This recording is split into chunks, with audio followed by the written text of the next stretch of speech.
to you.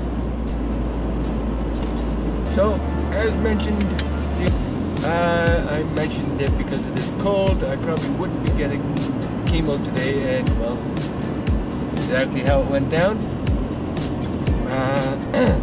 They called this morning and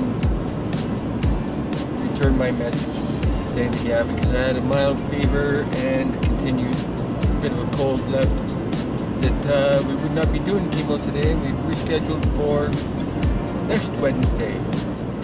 Deliver something to my wife that she'll be happy to see.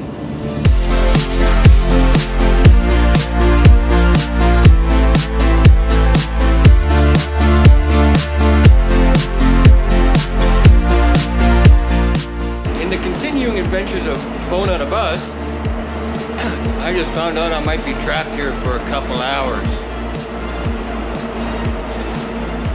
I don't know. Trapped on a bus. Bone on a bus. Have you ever seen a bone on a bus? Well, now you have.